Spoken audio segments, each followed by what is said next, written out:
సార్కి flowers వేసినట్టే claps అందరూ కూడా క్లాప్స్ క్లాప్స్ వెనకాల నుంచి రావట్లేదు ఫ్లవర్స్.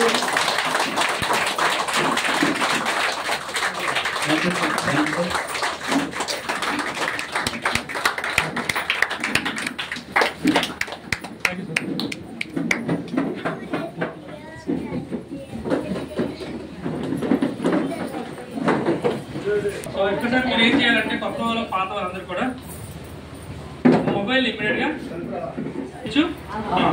నా చదువు 10th క్లాస్ కాబట్టి ఎక్కువ నేను చెప్పలేను. మీరు స్విచ్ ఆఫ్ చేస్తే నేను 4 ముక్కలు చెప్పగలను. ఎస్ అన్న మళ్ళీ మీరు ఆన్ చేశారనుకోండి నేను చెప్పింది మర్చిపోతాను, మళ్ళీ వెనక్కి వెళ్ళాలి. సో మార్కెట్ అనేది లేడీస్ ఎక్కువ ఉన్నారు, లేడీస్ కోసం సపోర్ట్ క్లాస్ కొట్టండి.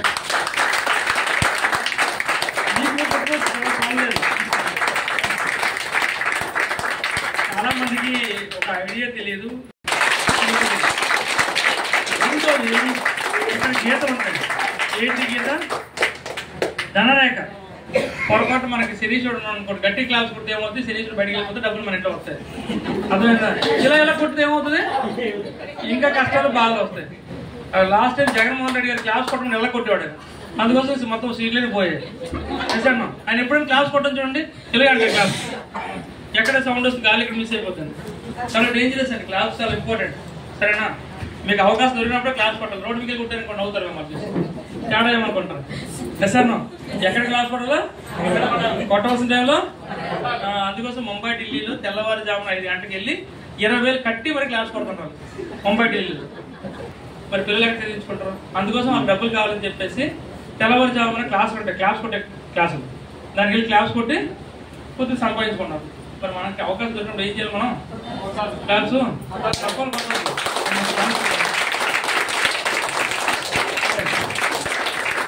కొత్త వచ్చారు కాబట్టి ఒక చిన్న స్టోరీ చెప్పేసి ముందుకు వెళ్తాం. ఈలో కొంచెం మార్కెట్ పని కూడా వస్తుంది. ఒక పల్లెటూరు ఉంది. ఒక పల్లెటూరులో 500 మంది 1000 మంది గ్రామస్తులు ఉన్నారు. ఆ ఊర్లో చెరువులు చాలా సైన్యం ఉన్నాయి. హ్యాపీగా ఆ ఊరు మొత్తానికి దేవాలయం ఉంది, గుడి. సో ఆ ఊర్లో ఒక పంతులు గారు ఉన్నారు. సో వెనక ముందు ఎవరు లేరు, ఒకే పంతులు గారు. సో ఆయన ఉదయం దినచర్య ఏంటంటే చెరువులో వెళ్ళి స్నానం చేయడం, పూజ చేసుకోవడం, ఈ ఊర్లో వేయడం ముందు ఉదయం నుంచి రాత్రి చేసుకుంటాడు. సో దేవుడు అంటే అపర భక్తి, చాలా భక్తి, సూపర్ భక్తి అన్నమాట.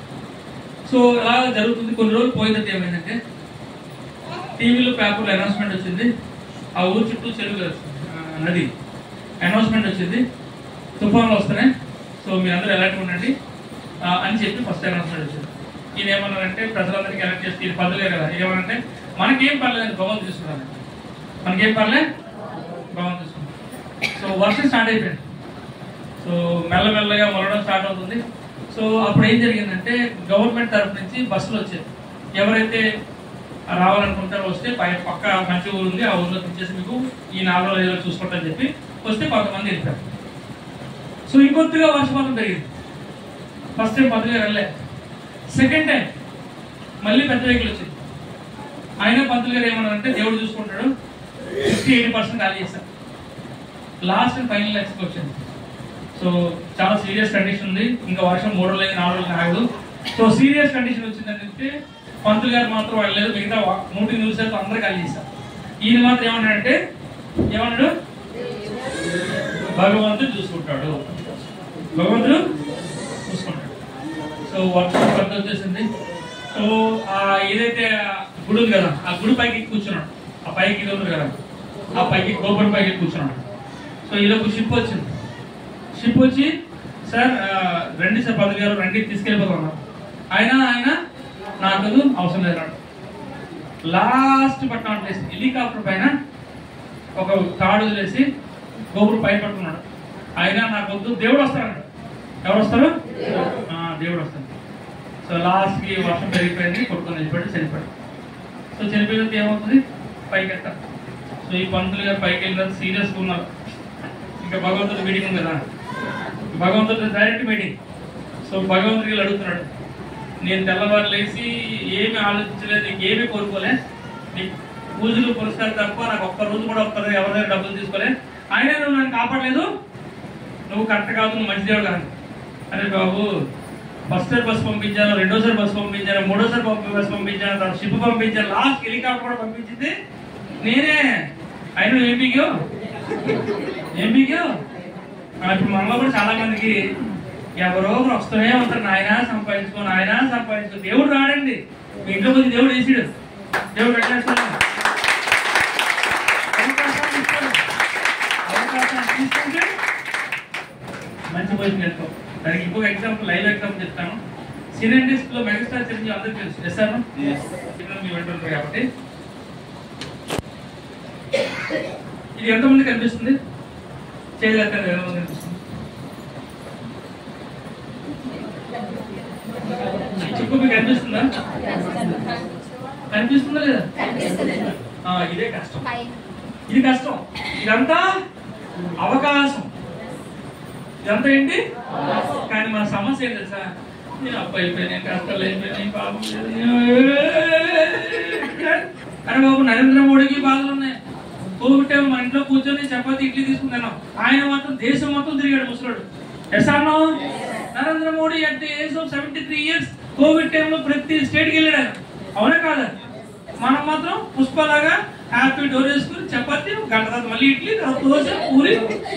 ఎసానో టైం 10 నిమిషాలు గ్యాప్ లో తినడం, వాష్రూమ్ వెళ్ళడం. అంటే దయచేసి మీరు ఇక్కడ అర్థం చేసుకోండి. మీరు ఇక్కడ వచ్చారు, దేనికి వచ్చారంటే కొన్ని వందల వేల మంది లక్షల కుటుంబాలకి హెల్ప్ చేయడం కోసం. డబ్బులు వస్తాయి కాదనట్లేదు, బట్ మీరు డబ్బుల కోసం పనిచేస్తే డబ్బులు రావు. Clear cut. ఈ రోజు ఇక్కడ ఎందుకు ఫెయిల్ అయిపోతారంటే మేజర్ కారణం, ఒకే ఒక కారణం, మనీ కోసం ఫైట్ చేస్తారు. మనీ కోసం ఫైట్ చేస్తే డబ్బులు రావండి. హెల్ప్ కోసం మీరు ముందుంటే 100% డబ్బులు మీకు వస్తాయి. మరి హెల్ప్ చేసే వాళ్ళకి ఇది అర్థం అవుతుంది, డబ్బుల కోసం చేసే వాళ్ళకి ఇది అర్థం అవుతుంది. ఓకేనండి. సో నా గురించి కొత్తగా వచ్చారు కాబట్టి ఒక్క 2 నిమిషాలు నా గురించి చెప్పేసి ముందుకెళ్తాను. మొదటిగా భగవంతుడికి, తల్లిదండ్రులకి, మేనేజ్మెంట్కి, అప్లైనర్స్కి and last but not least మీ అందరికీ పేరు పేరు థ్యాంక్ యూ సో మచ్. నా పేరు రంజిత్, పల్లెటూరు సేవకులం దగ్గర చిన్న పల్లెటూరు. మీకు తెలుసు, పల్లెటూరులో పంటలు లేకపోతే ఏమి లేకపోతే కట్టాబట్ట సర్దుకొని విశాఖపట్నం కానీ హైదరాబాద్ కానీ వెళ్ళిపోవడం. మా ఊర్లో కూడా మా నాన్నగారు, అమ్మ, నేను, చెల్లి మొత్తం కలిపి అన్ని సర్దుకొని, ముందు తక్కువ చదువుకోవడానికి వెళ్ళావు, చిన్న చిన్న పెట్టి చదువుకొని వచ్చేసాము వైజాగ్లోకి. వైజాగ్లో మా నాన్న కర్లవిలో కూలి పని చేశాం. కూలి పని ఎలాంటిది? 12 డబ్బులు వస్తే పని లేకపోతే డబ్బులు లేదు. సో అలాంటి ఒక పనిలో మా నాన్న జాయిన్ అయ్యారు. మా దురదృష్టం అంటే వారం రోజులు 5 రోజులు పని ఉండేది, 2 రోజులు పని ఉండేది కాదు. పని లేకపోతే ఇప్పుడు ఏమవుతుంది? ఆకలితో పస్తులున్నాం. సో అలా చాలా రోజులు ఆకలితో పస్తులున్నాం. సో దేవుడికి ఈ చిన్న కష్టం సరిపోదు అనిపించింది, ఏమో తెలియదు. నేను 10వ తరగతిలో ఉన్నాను. అలాంటి టైంలో మా నాన్నగారు కర్లమిల్లో లారీ లోడ్కి వెళ్తూ రిటర్న్లో వస్తున్నప్పుడు లారీ యాక్సిడెంట్ అయింది. మా నాన్నగారు ఆయన ఫ్రెండ్, చిన్నప్పుడు స్కూల్ ఫ్రెండ్స్ ఇద్దరు కూడా స్పాట్ అయ్యారు. ఇద్దరు స్పాట్లో చనిపోయారు. మా నాన్న పనికి వెళ్ళి వస్తేనే మాకు ఆ రోజుకి భోజనం ఉండేది. అలాంటి పరిస్థితిలో ఆ శవాన్ని తీసుకొని అద్దెంటికి వచ్చాం, వైజాగ్లో అద్దెంటి. ఆ వానర్ ఏమనంటే, వానర్ ఎలాంటి శవాన్ని తీసుకురానివ్వరు. సో మాకుండే కష్టాలు తీర్చాలని చెప్పేసి ఈ శవాన్ని ఊరు తీసుకెళ్ళిపోయినారు. ఊర్లో ఎవరు దిక్కులేరని చెప్పి ఎక్కడికి వచ్చాం. ఊర్లో ఎవరంటే ఇక్కడికి వస్తాం. సో అలాంటిది వెళ్ళాం, మళ్ళీ మా ఊరు తీసుకెళ్ళాం. చాలాసేపు శవాన్ని బయట పెట్టాం. చాలా కష్టమైంది, ఇబ్బంది అయింది. అయినప్పటికీ భగవంతుడు ఏదో రకంగా చిన్న మార్గం ఇస్తాడు. కర్లమిల్ వానరు ఆయన దయ కలిగింది. సో కొంత డబ్బులు పంపించారు. కార్యక్రమం కంప్లీట్ అయిపోయింది. కానీ 2వ రోజు నుంచి కష్టాలు స్టార్ట్ అయ్యాయి. అప్పులు ఇచ్చారు కదా మా నాన్నకి, వాళ్ళ ఇంటికి వచ్చేసారు. మీ ఆయన చనిపోయాడు, డబ్బులు ఎవరు ఇస్తారు, ఏం చేస్తారు? మా అమ్మ ఒక పక్క నాన్న చనిపోయిన బాధ, 2వ పక్క అప్పుల బాధ. సో నాకేమనిపించిందంటే, ఇవన్నీ చిన్న వయసు, ఇవన్నీ డబ్బులు వస్తే ఆనందంగా ఉంటుంది, కానీ ఎవరికైనా ఏ చేయాలి ఇవన్నీ కష్టం. కొన్ని సందర్భాలు చనిపోతే బాగుందేమో అడగడం జరిగింది, కానీ కరెక్ట్ కాదు. సో ఒకసారి డిసిషన్ తీసుకొని 10వ తరగతి వయసులో నేను అమ్మని చెల్లి విడిచిపెట్టేసి విశాఖపట్నం వచ్చాను. పని కోసం తిరిగాను, ఎక్కడ దొరకలేదు. మన చదువు ఎంత పని కదా, చరిత్రకి 10వ తరగతి చదవడానికి ఏమి ఇవ్వరు. సో ఏమి ఇవ్వలేదు. సో లాస్ట్కి ఆ కర్లమిల్ వాటర్ అక్కడికి వెళ్ళాను. ఆయన ఏమన్నాడంటే, నీ చదువు చిన్నది కాబట్టి నీకేమి ఇవ్వడానికి ఇక్కడ లేబర్ యాక్ట్ అవ్వకూడదు, అయినప్పుడు కూడా నువ్వు ఉన్నావు కాబట్టి ఏదో పని ఇస్తాను, ఇక్కడే ఇందులోనే ఉండి పని చేసుకొని ఇందులో పడుకొని తిరుగుని ఉన్నాను. అమ్మాయి దొరికారు అనుకొని కొన్ని రోజులు పనిచేశాను. 3 నెలలు 4 నెలలకి ఇంటికి వెళ్ళేవాడిని, కొంత డబ్బులు ఇచ్చేసి వచ్చేవాడిని. సో ఇది కరెక్ట్ కాదు. అమ్మాయి చెల్లి తీసుకొస్తే తలకి ఏం చేయాలి, తాగి పలుకోవచ్చు, 3 రోజులు ఉంటే హ్యాపీ కదా. సో అలాగే నేను ఇక్కడ విశాఖపట్నంలో కేరంపల్లి ఈ రోజుకి ఇల్లు అలాగే ఉంది. రేకుల షెడ్ ఇల్లు అది. ఎండాకాలం వచ్చినా వర్షాకాలం వచ్చినా భయం. ఎండాకాలం వస్తే రేకులు వేడి, వర్షాకాలం వస్తే బకెట్లు జగ్గులు పట్టుకుంటారు కదా నీరు కాకపోతే. సో అలాంటి పరిస్థితిలో రోజు దేవుడికి ప్రార్థన చేసేవాడిని, భగవంతుడా ఒక అవకాశం ఇవ్వు, 10 మంది హెల్ప్ చేస్తాను. నాకే దిక్కులేదు కానీ నేను మాత్రం హెల్ప్ చేస్తాను. సో అది భగవంతుడు నచ్చిందేమో తెలియదు. 2013 అక్టోబర్ నెలలో కర్లమిల్లి నుంచి వస్తుండగా ఆ రోజు బస్సు మిస్ అయింది. లేబర్ చేతిలో ఎక్కువ బస్సు ఉంటుంది. బస్సు మిస్ అయిపోయింది. ఆ ఒక బస్సు 222 బస్సు ఆనందపురం నుంచి వైజాగ్ వస్తుంది. 222 బస్సు ఉంటుంది. ఆ బస్సు వెళ్ళిపోయింది. నడాలంటే 23 కిలోమీటర్లు. ఆ రోజు ఉదయం నుంచి పని చేసి అలసిపోయాను. చాలాసేపు లిఫ్ట్ అడిగి అలసిపోయి కూర్చుంటే నన్ను గమనిస్తున్నాడు ఒక వ్యక్తి, ఆటో డ్రైవర్. చాలాసేపు గమనించి దగ్గరికి వచ్చి హార్న్ కొట్టాడు. పేదవాడికి చాలా చాలా ఎక్స్ట్రాలు ఎక్కువ ఉంటాయి. ఎక్స్ట్రాను పుష్పాలు చూపించాడు. ఎక్స్ట్రాను డబ్బులు నోడికి ఎక్స్ట్రా ఉండవు కానీ పేదవాడు మాత్రం ఇది ఇంకోలా దయచేసి మాట్లాడుకోవద్దు. అంటే నా ఇంట్లో జరిగింది చెప్తున్నాను. మా అమ్మ బయటకు వెళ్ళాలంటే బంగారం చేయడం ఉండాలి, ఇంకోటి ఉండాలి, లేకపోతే తెలియదు కదా. రీసెంట్ గా ముఖేష్ అంబానీ పెళ్లి అయింది తెలుసు కదా. ముఖేష్ అంబానీ కొడుకు పెళ్లి అయింది, అనంత్ అంబానీ. అన్ని కోట్లు చేసి పెళ్లి చేసిన కూడా ఆవిడ మెడలో చిన్న తాడు కూడా లేదు. కోర్టు రాసింది. ఎస్ఆర్మా అంటే కోటీశ్వరుడు మాత్రం ఏం లేకపోయినా సింపుల్ సిటీ ఉంటారు, కానీ నేను మాత్రం హడావిడి చేస్తాను. ఎస్ఆర్మా సో ఆయన ఫాస్ట్ గా ఎవరైతే ఆటో హార్న్ కొడుతుంటే నీకు సీరియస్ అయ్యాను. అంటే మన డబ్బులు లేవు కదా, డబ్బులు లేవు బయట చెప్పడం, హార్న్ కొడుకుని నేను వెళ్ళను ఎక్కను అని చెప్పాను. అంటే మన డబ్బులు లేవని చెప్పకుండా ఇండైరెక్ట్ గా వద్దని చెప్పాను. సో ఆయన చూసేవాడంటే బాబు నేను ఆటో డ్రైవర్ కాదు, పలానా చర్చ్ ఉంది ఇక్కడ భీమిలి దగ్గర, ఆ చర్చ్ దగ్గర వచ్చాను, ప్రేయర్ అయిపోయింది, నేను వెళ్ళిపోతాను కాదు. ఒకవేళ నీకు ఎక్కువ ఉంటే ఎక్కువ నేను దించేస్తాను, డబ్బులు ఇవ్వద్దాడు. ప్రేయర్ అవుతామా అవుతాం ప్రేయర్ హ్యాపీ ఎక్కి కూర్చోను. నాకు మధ్యలో పొలం దించాడు అన్నాను. ఎప్పుడైతే ఎవరైనా అవకాశం ఇచ్చారనుకోండి అప్పుడు తెలియకుండా మనం బాధ చెప్పేస్తాం. ఎస్ఆర్ అవును కదా. పేదలు వీక్నెస్ ఏంటంటే కొద్దిగా 10 రూపాయలు హెల్ప్ చేస్తే మనం ఉన్న కష్టాలు చెప్పేస్తారు ఎక్కడ.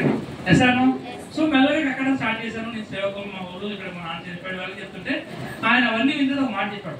మా చర్చిలో ఒక కుర్రాడు ఎవరో వస్తున్నాడు, ఒక కుర్రాడు అందరికి చెప్తున్నాడు పార్ట్ టైం చేస్తే డబ్బులే వస్తున్నాయంట, ఒక్కసారి నువ్వు అక్కడికి వెళ్ళాన్నాడు.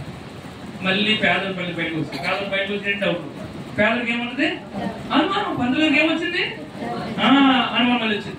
ఈయనేమో చర్చ్ పాస్టర్, నాకేమో డబ్బులు అంటున్నాడు, నా చేతిలో బైబుల్ పెట్టదేమో, పెట్టి ఇంటికి వెళ్ళి సువార్త చెప్పలేము.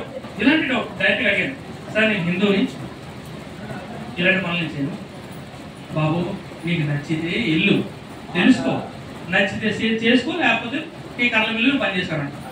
పాస్టర్ చెప్పే పదాలు కొద్దిగా గట్టిగా అనిపించింది. మా నాన్న ఏమో చనిపోయిన వ్యక్తి. Thank you sir. రజనీ కాల్పట్టండి. ఎంఎస్సీ బీడీ కదా సార్, ఎంఎస్సీ బీడీనా ర్యాగింగ్ చేయకూడదు. సార్ కోసం వెళ్ళి కాల్పట్టండి. మార్నింగ్. సో పాస్ట్ గారు ఎప్పుడైతే అంత గట్టిగా చెప్తున్నప్పుడు నాకు ఏమనిపించింది అంటే మా నాన్న ఆత్మ ఏమో ఈ రూపంలో వచ్చి చెప్పిందేమో, సరే ఒకసారి ప్రయత్నిద్దాం ఏమైపోయింది అని సాయంత్రం పడు ఉదయం అంతా కర్ర మీద పనిచేసాను. ఆ రోజు నా దురదృష్టం ఏంటంటే జీడికర్ర తెలుసు కదా, జీడిపిక్కలు ఉంటుంది. ఆ జీడికర్ర కట్ చేసినప్పుడు మొత్తం అంతా తులుతుంది. కట్ చేసినప్పుడు మిషన్ లో కట్ చేసినప్పుడు మొత్తం తులుతుంది. ఈ తులుతున్నప్పుడు ఏంటంటే స్మెల్ వచ్చేస్తుంది. ఏమో మొత్తం స్మెల్ మొత్తం వచ్చేస్తుంది. నేను అక్కడి నుంచి ఇంటికి వెళ్ళి మళ్ళీ రావాలంటే ఓపిక లేదు. డైరెక్ట్ గా మీటింగ్ అది ఏదైతే అయితే సాయంత్రం అక్కడికి వెళ్ళేసరికి అందరూ ప్లాన్ తీసుకొని పార్క్ అంటారు, కార్ అంటారు, ఇలాంటి మనకి బస్సు ఎక్కడానికి డబ్బులు లేవు. ఈ పార్క్ కార్ అంటే కొంచెం భయం వేస్తుంది కదా. అవన్నీ లోపలికి వెళ్ళి బయట ఉన్నాను చాలాసేపు. 8:30కి వెళ్ళాను, సాయంత్రం 9:30, 10 అయింది. లాస్ట్ వరకు కెమెరా డోర్ క్లోజ్ చేస్తే బయటకు వస్తే మాట్లాడదాం. ఎందుకంటే మన సీక్రెట్ బయటకు తెలిసిపోతాయి. మన సీక్రెట్ అంటే మన చెప్పు బ్యాగ్ చెప్పు దానికి కోటి ఆపరేషన్ అయిపోతుంది. తెలుసు ఆపరేషన్ అంటే చెప్పుడు ఆపరేషన్ ఏంటి ఇంపుదే బయట తెలిసిపోతాయి. చెప్పకుండా జాగ్రత్తగా నుంచి అలాగే ఉన్నాం, తెలియకూడదు.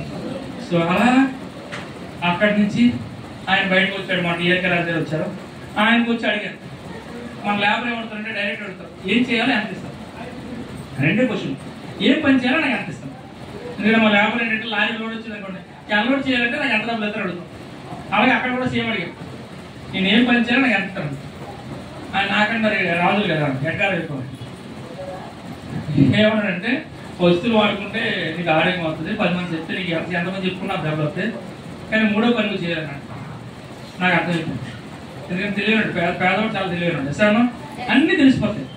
ఎస్ఆర్నో నాకు తెలిసిపోయి మీరు ఏం చెప్పక్కర్లేదు అని చెప్పి సామాన్లు కొనుక్కున్నాను. నాకు నేనే చెప్పడం మొదలు పెట్టాను. అలా తిరిగి నా మొట్టమొదటి ఫస్ట్ మంత్ చెక్ రాత్రి అంతా నిద్ర లేకుండా వెస్టేజ్ చేస్తే నా మొదటి చెక్ 150 రూపాయలు. ఎంత వచ్చింది? ఎప్పుడైతే 150 రూపాయలు వచ్చిందో బంధువులు స్నేహితులు అందరూ నవ్వడం స్టార్ట్ చేశారు. గుడ్ మార్నింగ్ ఛాలెంజ్ చేయడం స్టార్ట్ చేశారు. వీడు పిచ్చోడు అయిపోయాడు, ఉదయం అంతా కళ్ళ మీద పని చేస్తాడు, రాత్రి ఏమో సబ్బులు అంటాడు, పేస్ట్ అంటాడు, మెంటలు వచ్చేసింది, వీడి దగ్గరికి ఎవరు వెళ్ళొద్దు. ఫ్రెండ్సే తక్కువ ఉంటారు కూలుడికి. కోటీశ్వరుడి కంటే ఊరల్లో ఫ్రెండ్సే, లేనివాడికి ఇంట్లో కూడా శత్రువులే. ఎస్ఆర్నో? సో ఎప్పుడైతే జరిగిందో అప్పుడు నాకు గుర్తొచ్చింది మా రాజుగారు చెప్పిన 3వ పాయింట్. రాజుగారు చెప్పిన 3వ పాయింట్ ఏంటి?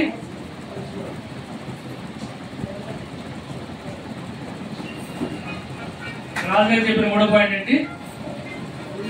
నేర్చుకోవాలా. అప్పుడు అర్థమైంది. పెద్ద ఎన్టీఆర్ గారు ఉన్నారు కదా, రాత్రి పూట పెట్టారు నైట్ స్కూల్. ఎస్ఆర్నో? అలాగే నేను కూడా రాత్రి ఆయన దగ్గరికి వెళ్ళి, సార్ నేను రాత్రి 9 గంటలకు నాకు అడవిలో పని అయిపోతూ వస్తాను, 9 గంటలకు వస్తాను, నాకు నేర్చుకోవడానికి మీరు అవకాశం ఇస్తే నేను నేర్చుకుంటాను. అలా రోజు రాత్రి నేర్చుకొని అక్కడి నుంచి రాత్రే బస్ స్టాండ్ రైల్వే స్టేషన్ నడిచి వెళ్ళిపోయాను. ఎందుకంటే ప్లాన్ చెప్పాలి కదా. అలా వెళ్ళి స్టార్ట్ చేశాను. నా ఇన్కమ్ అక్కడి నుంచి స్టార్ట్ అయింది. 500, 1000, 2000, 3000, 10,000, 45,000, 50,000, 60,000, 70,000. ఎప్పుడైతే 75,000 దాటిందో ఫస్ట్ కార్ తీసుకున్నాను. అప్పటి వరకు సైకిల్ కూడా లేని వ్యక్తి. ఫస్ట్ కార్ తీసుకున్నాను 16 లక్షలు పెట్టి. అక్కడి నుంచి 1,00,000 రూపాయలకి వెళ్ళాను.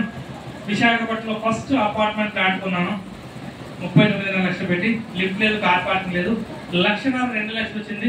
చెల్లికి ఇంకొక ఫ్లాట్ కొన్నాను పిఎం పాలన స్టేడియం మీదుగా. చెల్లికి ఉన్న ఫ్లాట్ కి లిఫ్ట్ ఉంది, కార్ పార్కింగ్ ఉంది. అది 49 లక్షలు. 2.5 లక్షలు వచ్చింది. చెల్లి నా కోరిక పోలీస్ అవ్వాలా, కానీ చదువు ఎక్కడి వరకు వచ్చింది? 10తో వెళ్ళిపోయింది. సో మా చెల్లికి మ్యారేజ్ చేసిన సబ్ ఇన్స్పెక్టర్ నుంచి 1.5 ఇచ్చి అక్కడి నుంచి 3 లక్షలకు వచ్చారు. భోగపురం సైట్ కొన్నాను. ఈ రోజు ఆ సైట్ అదృష్టం ఉంటుంది, ఇంటర్నేషనల్ ఎయిర్పోర్ట్ అయిపోతుంది. సో అది నిన్న రేట్ 1.5 ఉంది సైట్. ఆ రోజు తక్కువ కొన్నాను, ఈ రోజు 1.5 వెళ్ళిపోయింది. Good morning. సో 3,25,000 వచ్చాను. కోవిడ్ వచ్చారు. కోవిడ్ టైం అందరూ ఏం చేశారు? ఇంట్లో రిలాక్స్ అయ్యారు. అదే కోవిడ్ టైంలో నా హైయెస్ట్ ఇన్కమ్ 4,22,000 వెళ్ళిపోయింది. అక్కడి నుంచి కోవిడ్ అయిపోయింది. కోవిడ్ అయిపోయిన తర్వాత నా ఫస్ట్ కార్ మా చెల్లికి ఇచ్చేసాను ఫ్రీగా, అంటే డబ్బులు తీసుకోలేదు. మా చెల్లికి ఫ్రీగా ఇచ్చేసాను. సెకండ్ కార్ తీసుకున్నాను, కిందనే ఉంది, ఆడి Q2 కార్. అప్పుడు నేను కొన్నప్పుడు ఆ కార్ 65 లక్షలు. ఈ రోజు ఆ కారు 5 లక్షలు తక్కువ, 1 కోటి రూపాయలు. ఓ కర్ల మీద కూలి పని చేసుకునేవాడు వాళ్ళు.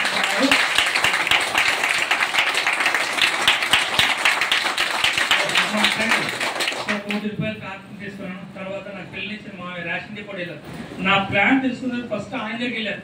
ఎందుకంటే రేషన్ డిపోట్ వెళ్తే సర్కిల్ ఉంటుంది, చెప్పమంటే నేను చేయను, నువ్వు చేయొద్దు అన్నాడు. నేను చేయను, నువ్వు చేయొద్దు, నువ్వు కూలి పని చేసుకో, హ్యాపీ కళ్ళ మీద బాగుంది, పని బాగుంది, అక్కడే చేసుకో, నీ వారం నీకు కష్టపడ్డాడు. కార్డు తీసుకున్నాను. సో ఇలా 5 లక్షలు దాటింది. 5,000 లక్షలు అరసవెల్లి సుందరమూడి సేవలో ఎంపీ రామ్మోహన్ నాయుడు ఇంటి దగ్గరలోనే సైట్ తీసుకున్నాను.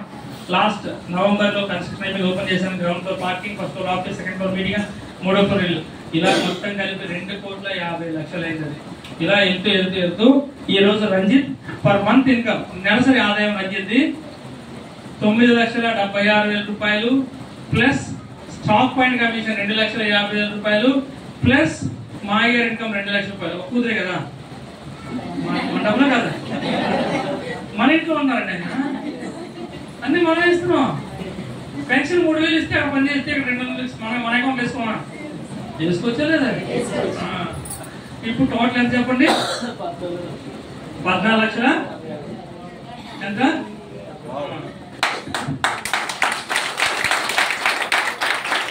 మీలో ఎవరైనా తెలివితేటలు ఎక్కువ ఉండి, మ్యాథ్స్ ఎక్కువ ఉండి ఎవరైనా ఉంటే, నేను జిఎస్టీ కట్టాను. మంత్లీ జిఎస్టీ 2,16,000 రూపాయలు. నెలకి గవర్నమెంట్ కట్టే డబ్బులు 2,16,000 రూపాయలు. మీకు ఎవరికైనా గవర్నమెంట్ ఈయన కట్టే డబ్బులు. సో మీకు ఎవరికైనా తెలివితేటలు ఉంటాయి, అది పడుతుంది. మీరు అంత ఎక్కువ చదివిన డౌట్ ఉంటే నా పాన్ నెంబర్ ఇస్తాను, ఆధార్ నెంబర్ ఇస్తాను, మీరు చెక్ చేసుకోవచ్చు పోర్టల్. ఇప్పుడు నేను వాడుతున్న కార్లు, బైక్లు అన్ని కలిపి నా పేరు మీద ఉంటాయి. 758 నా బండి నెంబరు. ఇప్పటి వరకు నా పేరు మీద ఉన్న వెహికల్స్ 10 వెహికల్స్. ఎన్ని వెహికల్? ఒకప్పుడు పాస్ గారు కలిసినప్పుడు బస్సు కోసం వెయిట్ చేశాను. ఈ రోజు రంజిత్ టీమ్ లో 241 కార్లు ఉన్నాయి. రాము గారి కారు ఉంది, పొట్టశ్రీ గారి కారు ఉంది, నెక్స్ట్ సుధర్మ ఉంది, ఇంకా చాలా మంది భవన్ గారి అందరూ కూడా లైన్ గా ఉన్నారు. కార్ ఇన్స్ట్రుమెంట్ తీసుకోవడానికి కార్ తీసుకున్నారు. ఆల్రెడీ తీసుకున్న వాళ్ళే 2 ఉన్నారు. ఒకసారి జోరు క్లాస్.